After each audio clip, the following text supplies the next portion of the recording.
Bismillahirrahmanirrahim. Assalamualaikum warahmatullahi wabarakatuh. Innal hamdalillah nahmaduhu wa nasta'inuhu wa nastaghfiruhu wa natubu ilaihi wa na'udzu billahi min shururi anfusina wa sayyiati a'malina. May yahdihillahu fala mudilla lahu ومن يضلل فلا هادي له أشهد أن لا إله إلا الله وأشهد أن محمدا عبده ورسوله لا نبي بعد اللهم صل وسلم على سيدنا وحبيبنا محمد اللهم صل وسلم عليه رب اشرح لي صدري ويسر لي أمري واحلل عقدة من لساني يفقهوا قولي ربي أدخلني مدخل صدق wa akhrijni mukhraj sidq waj'al li min ladunka sultanan nasira. Bapak Ibu sekalian, kembali kita melanjutkan kajian tafsir Al-Quran. Pada pembahasan kita lalu masih membahas tentang ayat ketiga surah Al-Baqarah, alladzina yu'minuna bil ghaibi wa yaqimunas shalah. Dan kita sudah sampai kepada wa yuqimunas shalah. Pada pembahasan yang lalu kita membahas tentang rahasia takbiratul ihram, rahasia mengangkat kedua tangan, dan malam ini rahasia berdiri di dalam salat. Jangan sampai kita hanya melaksanakan salat, padahal yang diperintahkan ialah mendirikan salat. Bukan wa yaf'aluna shalah, bukan wa ya'maluna shalah, tapi wa yuqimuna shalah. Mendirikan salat artinya salat itu harus dilakukan dengan penuh penghayatan. Bagaimana kita bisa melakukan penghayatan terhadap salat kalau pengetahuan, wawasan kita tentang salat itu belum memadai? Rahasia berdiri di dalam salat memiliki makna dan kekuatan spiritual. Bagi ahli ma'rifah, berdiri dalam salat itu merupakan lambang daripada tauhid perbuatan, at-tauhidul af'al. Jadi ada 4 tauhid yang perlu kita tegakkan. Tauhidul af'al yang disimbolkan dengan berdiri di dalam salat. Kemudian ada at-tauhidul asma. Ada tauhidul asma itu duduk dalam waktu salat. Ada at-tauhidus sifah pada waktu kita ruku. Dan yang paling puncak adalah at-tauhiduz zati, ya, mentauhidkan zat. Jadi ada tauhid nama, ada tauhid perbuatan, ada tauhid sifat, dan ada tauhiduz zat. Apa itu nanti kita akan bahas pada pembahasan lebih lanjut. Saya hanya ingin mengingatkan di sini bahwa berdiri dalam salat itu punya juga makna simbolik. Berdiri tegar itu seperti alif. Ketegaran alif itu dalam huruf hijaiyah itu tidak terpengaruh dengan huruf-huruf sebelum dan sesudahnya. Alif itu berdiri sendiri dan biasa disimbolkan Allah. Huruf alif itu lambang ketegaran, lambang istiqamah. Tidak gampang terpengaruh. Nanti ada ruku itu mirip dengan jim atau ha. Ada sujud mirip dengan huruf mim, dan ada duduk mirip dengan huruf dal. Jadi alif, jim, mim, dal. Duduk merupakan lambang tauhid nama-nama at-tauhidul asma. Sujud lambang at-tauhidul zati. Berdiri tegak melambangkan huruf alif. Disitulah nanti kita akan istilahkan tauhidul af'al.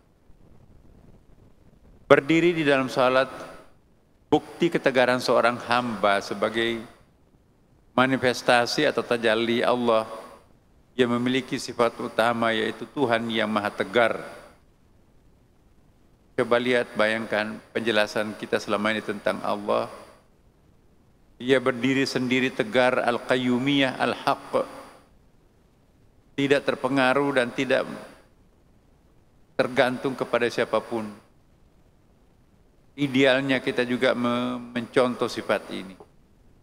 Sekalipun kita punya suami, ibu-ibu, sekalipun punya istri, bapak-bapak, milikilah kemandirian. Jangan semuanya harus diserahkan kepada istri. Jangan semuanya diserahkan kepada suami. Kita nanti akan kehilangan kemandirian. Salat itu mengajari kita untuk berkarakter dan bersifat mandiri. Sejauh yang bisa kita lakukan, lakukan. Tidak perlu berbagi dengan pembantu, tidak perlu berbagi dengan yang lain. Yang penting di sini adalah tidak memaksakan diri, karena kita juga mengenal nanti apa yang disebut dengan the power of we. Perlunya bekerja sama, bergotong royong, tapi dalam hal-hal tertentu. Yang sifatnya pribadi, karakter ini memang perlu kita mencontoh sifat Allah yang tegar. Bisa kita lakukan sendiri, kenapa harus menyuruh orang lain? Perintah penegakan salat berkali-kali dalam Al-Quran selalu menggunakan istilah aqimus salat, dirikanlah salat. Bukan if'alus salat, kerjakan salat. Allah Subhanahu wa taala dengan tegas memerintahkan waqimus salata, ya, atau waqumu lillahi qanitin, berdirilah untuk Allah dalam salatmu dengan khusyuk.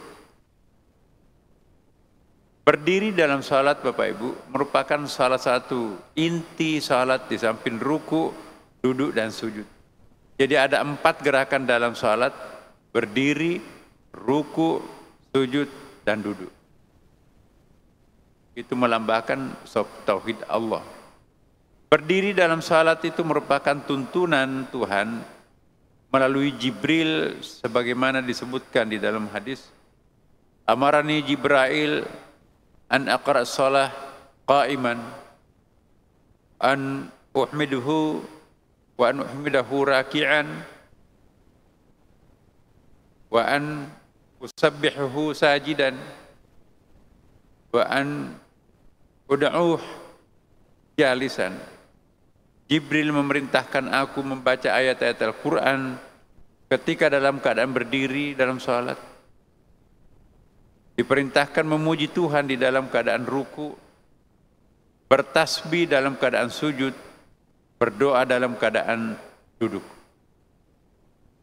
Berdiri dalam salat memang harus diupayakan semaksimal mungkin. Beberapa hadis ya menceritakan sahabat Nabi mempertahankan salatnya berdiri walaupun dalam keadaan kakinya bengkak, terutama 10 terakhir Ramadan. Sahabat Nabi merekayasa membentangkan tali dari tiang ke tiang masjid Nabi untuk menahan badannya yang sudah tidak kuat demi untuk meraih konsep berdiri dalam salat. Jadi jangan memanjakan badannya. Harusnya masih bisa berdiri tapi dipakai kursi. Bahkan salah seorang sahabat pernah membentangkan tali dari tiang ke tiang sebagai sandaran untuk menopang kakinya yang bengkak. Kita sebaiknya tidak memanjakan diri salat dengan menggunakan kursi atau salat duduk selama masih memungkinkan kita untuk berdiri. Berdiri di dalam salat sekaligus merupakan latihan dan pengejawentahan misi salat untuk menegakkan kebenaran, mencegah keburukan dan kemungkaran. Inilah yang disebut tanha'anil fasya wal munkar. Berdiri dengan tegak dalam salat diharapkan juga menjadi lambang ketegaran di dalam penegakan keadilan. Kunu qawwamina bil qist syuhada. Berdiri merupakan simbol daripada kesabaran, simbol jihad dan simbol istiqamah. Kata istiqamah seakar kata dengan qiyamah, berdiri, dari akar kata qama, berdiri. Orang yang terbiasa berdiri tegar dan istiqamah mendapatkan janji keutamaan dari Allah Subhanahu wa taala. Innal ladzina qalu rabbunallah tsumma istaqamu tatanazzalu alaihimul malaikah alla takhafu wa la tahzanu wa abshiru bil jannati allati kuntum tu'adun. Sesungguhnya orang-orang yang mengatakan Tuhan kami ialah Allah, kemudian mereka meneguhkan pendirian mereka, berdiri, maka malaikat itu akan turun kepada mereka dengan mengatakan, janganlah kamu takut dan janganlah merasa sedih, dan bergembiralah dan gembirakanlah mereka dengan surga yang telah dijanjikan Allah kepada. Berdiri dalam salat selain memenuhi tuntunan salat juga berfungsi sebagai spiritual training untuk terbiasa berdiri menegakkan kebenaran. Berdiri di atas kaki sendiri dengan posisi tegar sambil mempersaksikan bacaan-bacaan ayat, khususnya surah Al-Fatihah, baik kepada Allah maupun makhluk yang lain. Kita seolah-olah mengikrarkan komitmen terhadap Allah Subhanahu wa taala. Sebagaimana dilukiskan dalam hadis, "Anta'budallaha ka'annaka tarahu wa illam takun tarahu fa innahu yaraka." Menyembah Allah seolah-olah menyaksikannya, atau kita yang seolah-olah disaksikan olehnya. Semakin lama kita berdiri, semakin terasa intensif pertemuan, perjumpaan itu. Maka itu kalau salat sendiri di rumah Bapak Ibu sekalian, salat tahajud, perpanjang rakaatnya. Nabi kalau salat sendiri di rumahnya, sebagaimana dikisahkan oleh Aisyah radhiyallahu anha, melukiskan sujudnya Rasulullah itu lamanya sama dengan membaca surah Al-Baqarah. 3 juz tuh surah Al-Baqarah. Kalau kita mungkin bacanya 3 juz itu 3 jam. Satu sujud 3 jam. Begitu siapnya Rasulullah salat. Rabi'ah Adawiyah pernah sujud dari awal malam, nanti disadarkan setelah azan subuh. Bayangkan, kalau orang mencintai salat, dia enggak rasa berjam-jam. Tapi kalau kita masih melaksanakan kewajiban salat, 5 menit kepanjangan tuh. Periksa dalam diri kita. Kalau kita yang mencintai salat, semakin lama salat itu semakin nikmat. Semakin lama sujud itu semakin nikmat. Apalagi dilakukan di tengah malam.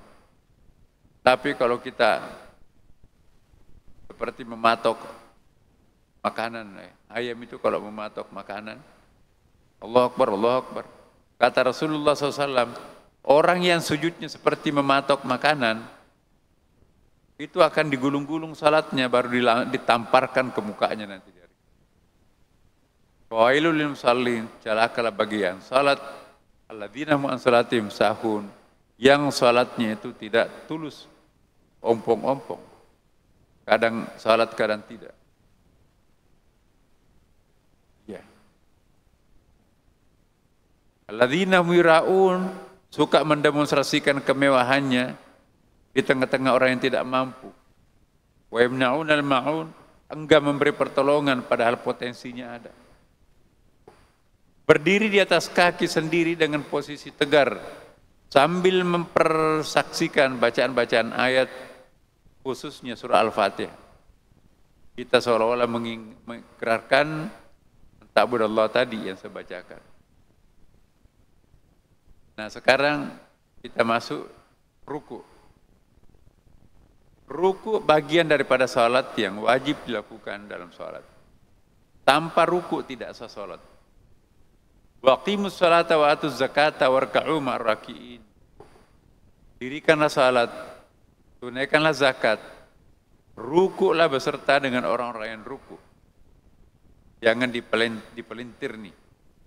Warka'i ma'arraki'in, merokoklah bersama dengan orang-orang perokok gitu. Raka'ah artinya menundukkan kepala kita sebagai lambang penghormatan terhadap Sang Maha Kuasa. Ya ayyuhalladzina amanu ruk'u wasjudu wa'budu rabbakum waf'alul khaira la'allakum tuflihun.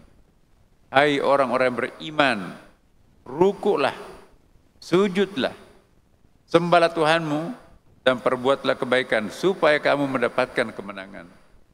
Orang yang rajin rukuk, sujud dijamin akan meraih keberuntungan dan kemenangan.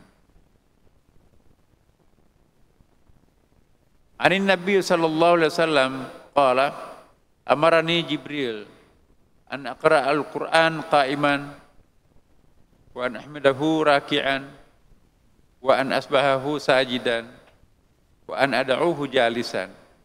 Nabi Muhammad sallallahu alaihi wasallam bersabda, saya diajari oleh Jibril salat, diperintahkan Jibril untuk membaca Al-Qur'an pada waktu berdiri dalam salat ya, bertahmid pada waktu ruku, bertasbih pada waktu sujud, dan berdoa pada waktu duduk. Hakikat ruku sesungguhnya mengisyaratkan kefanaan sifat. Al-fana'u ala sifat, atau biasa disebut dengan tauhidus sifat. Dari segala unsur kemusyrikan kepada Allah Subhanahu wa taala melalui bayang-bayang keangkuhan dan egoisme. Kalau orang rajin ruku, maka egonya itu akan berkurang. Kalau orang tidak pernah ruku, maka itu akan terpelihara egonya. Berdiri makam tauhid af'al, ruku makam tauhid sifat. Jadi tauhid sifat di situ. Di dalam ruku kita akan menghayati lafaz subhana rabbil azim bihamdi. Maha suci Allah yang maha besar dan segala pujian hanya untuk. Itu yang dibaca pada saat kita sedang ruku. Perhatikan Bapak Ibu. Yang ruku itu bukan hanya kepala. Tetapi yang lebih penting ialah merukukkan segenap potensi diri kita sendiri. Isi kepala pun juga harus ruku tunduk kepada Yang Maha Kuasa.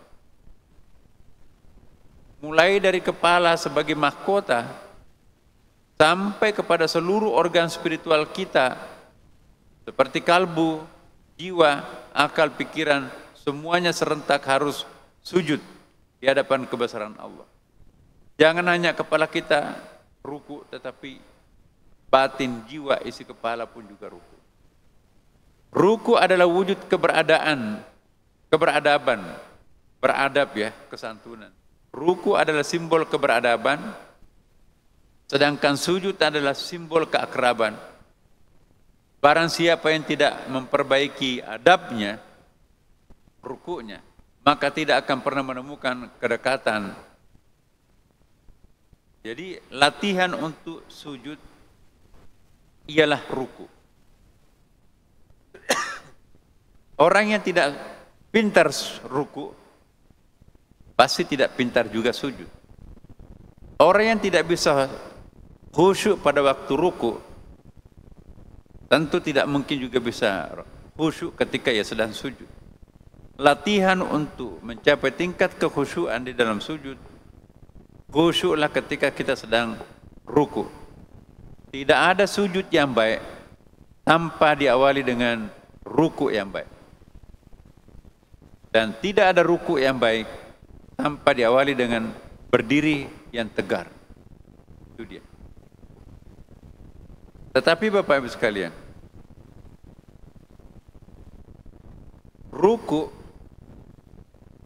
seperti yang pernah kita dulu bahas, ada salat syariah, ada salat tariqah, ada salat hakikat. Ya, ini khusus untuk jamaah Masjid Istiqlal. Kita sudah mampu memasuki materi-materi yang agak lebih sofistik, lebih dalam. Ketika kita sedang ruku, maka hati hamba harus takut dan khusyuk selama berada dalam keadaan ruku. Ia harus merendahkan dirinya lahir dan batin di hadapan kebesaran Allah Subhanahu wa taala. Ia harus gelisah jika terhalang untuk meraih hakikat ruku seperti yang diraih oleh kekasih Allah yang lain. Ahli ruku hendaknya menjadi bagian dari arifin atau sahibul qulub. Ya. Orang yang tidak bisa khusyuk dalam rukunya, orang itu pasti gelisah. Ya Allah, aku sudah ruku, belum bisa mengingat Engkau, apalagi di luar salat. Meluruskan punggung ketika ruku, kita harus terbebas daripada kebengkokan kuasa nafsu, membinasakan keinginan dan penglihatan nafsu, membersihkan cermin hati dari kaki wasilah egoisme. Jadi kalau kita ruku, Bapak Ibu sekalian, benar-benar berusaha untuk menghilangkan kekuatan dirinya sendiri, jabatannya, pangkatnya, segala macam. Semua kita sama di depan Allah Subhanahu wa taala. Menjaga hati dari bisikan tipu daya setan. Semakin banyak cahaya keagungan bermanifestasi atau bertajalli dalam jiwa, maka suasana kehambaan, rendah diri dan hina diri di hadapan Allah itu akan lebih terasa.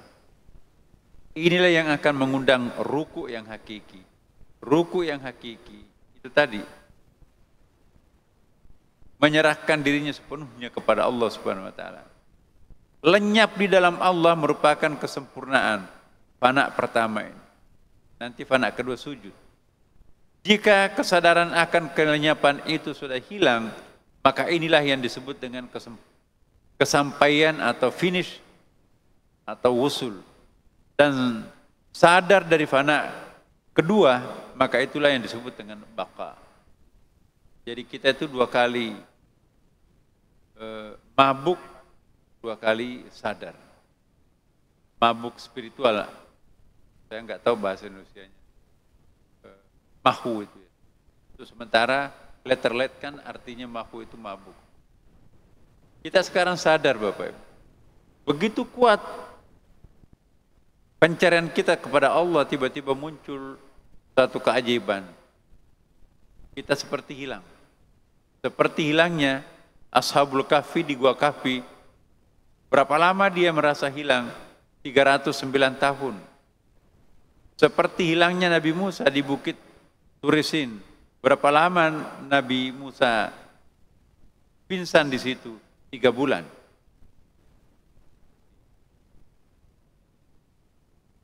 Jadi itu yang disebut dengan mabuk spiritual. Tidak sadar kalau dia sudah sujud 3 jam.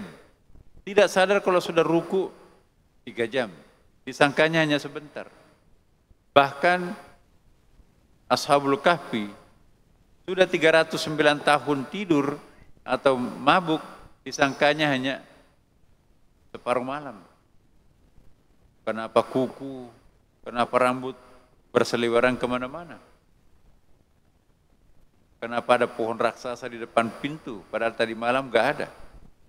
Dia nggak sadar kalau dia fananya itu 309 tahun. Itu bisa kita lihat dalam surah Al-Kahfi. Kalangan salikin memandang berdiri sebagai fana, ruku sebagai fana dari fana, dan sujud sebagai al-baqa. Al-baqa itu permanen, sedangkan fana itu ya belum permanen. Rahasia salat ialah sampai kepada Allah Subhanahu wa taala yang disembah. Seorang ulama pernah berkata, salat adalah masy'ar atau kesampaian. As-salatu mirajul mu'minin, dan ketika orang sudah mentok sampai ke puncak, apa yang sedang terjadi? Itulah kemabukan, Bapak. Dia nggak sadar kalau dirinya itu ada, dia tidak sadar kalau dirinya itu manusia. Nanti setelah sadar, oh iya ya, aku berada di hadapan Tuhan ini. Itu sadar yang kedua. Sadar pertama seperti sekarang. Kalau kita nanti mabuk, itu mabuk pertama. Sadar dari mabuk spiritual itu disebut dengan sadar yang kedua. Jadi kita itu apa yang istilahkan dengan Quran, amitna tasnataini wa ahyaytana tasnataini. Kita itu mati 2 kali dan hidupnya 2 kali. Kemarin kita mati, lalu Allah menghidupkan kita seperti sekarang duduk di sini. Kemarin kematian pertama, besok kalau kita mati itu kematian kedua. Hari ini kita hidup pertama, setelah mati ditiup sangkakala kita hidup lagi, maka itulah kehidupan yang kedua. Kehidupan yang kedua itulah abadi, tidak pernah mati-mati.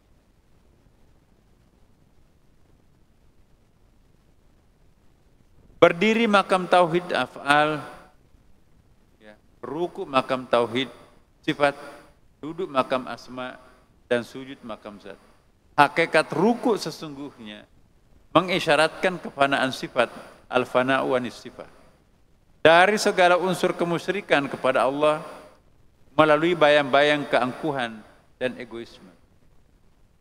Kalau kita lebih mencintai uang daripada Allah, itu cacat sedikit akhirat kita, karena kita lebih sering mengingat uang daripada Allah. Kita tidak boleh mencapai puncak kebahagiaan selain daripada Allah. Makanya itu Bapak Ibu, menurut ulama tasawuf, inilah rahasianya kenapa mandi junub itu harus dilakukan bagi orang yang setelah melakukan hubungan suami istri. Kenapa? Karena ketika dia orgasme, dia seolah-olah mencapai puncak kepuasan dengan makhluk, yaitu istrinya atau suaminya. Padahal puncak kepuasan itu sebetulnya ketika kita berjumpa dalam suasana pengabdian puncak kepada Allah Subhanahu wa taala. Maka itu mandi tidak boleh satu rambut dalam tubuh kita yang tidak termandikan. Nah, bukan berarti hubungan suami istri itu jelek. Tidak. Tapi kenapa harus mandi ya? Kenapa? Karena kita barusan melupakan Tuhan, ya, mencapai puncak kepuasan tidak dengan Tuhan, tapi dengan makhluk Tuhan. Yang ruku bukan hanya kepala, tetapi yang lebih penting ialah merukukkan segenap potensi diri kita melalui atau mulai dari kepala sebagai mahkota sampai kepada seluruh organ spiritual kita. Inilah yang disebut dengan ruku hakikat.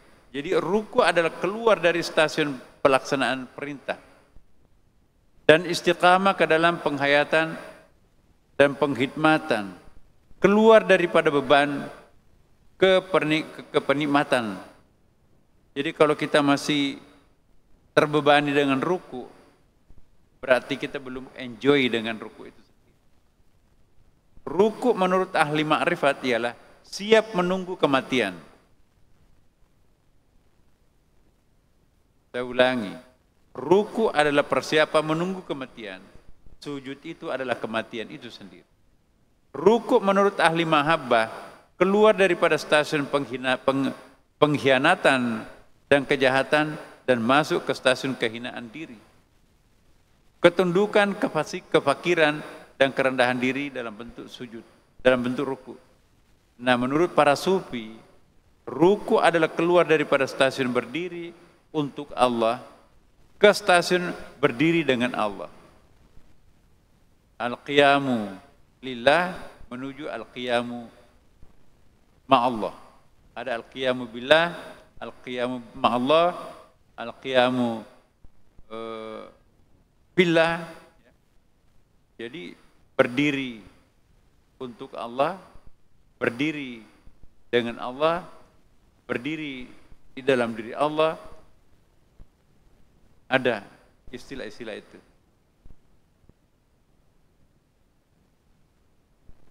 Nah, Bapak Ibu sekalian, terakhir, ruku itu adalah upaya untuk mendekatkan diri kepada Allah Subhanahu wa taala. Kalau kita tidak bisa merasa dekat dengan Allah pada saat ruku, ya, apalagi di luar salat. Ruku di hadapan Allah pun tidak bisa membayangkan kehadiran Allah. Apalagi nanti kalau sujud, masih yang muncul mal, pekerjaan, dan keluarga. Berarti tidak sanggup menghadirkan Allah pada saat sujud. Berarti mungkin wudunya tidak beres. Mungkin takbir ihramnya juga tidak benar. Atau mungkin baju yang digunakan itu baju yang haram. Baju sogokan, baju ya perolehannya tidak jelas. Atau mungkin juga makanan yang dia makan itu, yang dia asup itu dari makanan yang haram. Tidak mungkin seseorang yang mengkonsumsi makanan haram akan bisa khusyuk dalam salat. Bahkan ada riwayat orang yang mengambil hak orang untuk dimakan itu tidak akan diterima salatnya selama 40 hari. Kalau setiap hari kita makan makanan haram, berarti tidak pernah salat kita diterima. Maka itu jangan memasukkan barang-barang haram di dalam perutnya, karena berakibat sulitnya kita mendapatkan kekhusyuan. Coba perhatikan Bapak Ibu. Kalau sudah di Masjid Istiqlal, kalau sudah salat tahajud, diupayakan untuk khusyuk mengingat Allah, tapi tidak bisa juga menghadirkan Allah di situ. Introspeksi dirinya. Jangan-jangan rumah yang kita gunakan ini adalah rumah pemberian orang, rumah korupsi. Jangan-jangan sajadah ini hadiah daripada pemborong karena ada maunya. Jangan-jangan baju yang kita gunakan ini adalah bajunya orang lain yang tidak halal kita pakai. Jangan-jangan makanan yang kita makan ini ada unsur haramnya.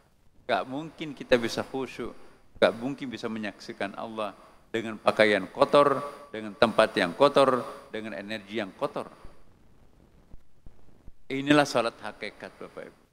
Makanya itu mulai sekarang ini, bersihkanlah dirinya dari segala sesuatu yang haram, karena berdampak pada sulitnya kita bisa mendekati Tuhan. Sulitnya kita khusyuk dalam salat. Tapi insya Allah kalau memang sudah semuanya terlanjur, serahkan kepada Allah, istighfar lebih banyak. Allah Maha Pengasih, Allah Maha Penyayang. Yang penting niatnya tulus untuk memohon maaf, memohon ampun. Lama kelamaan Allah pun juga membuka tangannya. Memang kamu manusia biasa. Memang kamu bukan malaikat. Aku Tuhanmu Maha Pengasih, Maha Penyayang. Siapa yang aku akan ampuni jika bukan engkau yang bangun tengah malam untuk menyerahkan diri karena telah menyadari kesalahannya. Taubatan nasuha itu seperti bayi yang baru lahir tanpa dosa. Maka itu Bapak Ibu sekalian, jangan malu-malu untuk bertaubat. Allah Maha tahu semua apa yang pernah kita lakukan. Sujudlah lama-lama, rukulah lama-lama, maka insya Allah mungkin rakaat keduanya sudah mulai terlihat, sudah mulai terasa hadirnya Tuhan. Itu pertanda baik buat kita. Semoga Allah memberikan kesempatan untuk bersih, jangan dinodai lagi. Karena kalau kita nodai lagi, itu semakin sulit kita untuk menemukan cahaya Tuhan lagi. Semoga Allah memberkati kita semuanya. Wassalamualaikum warahmatullahi wabarakatuh.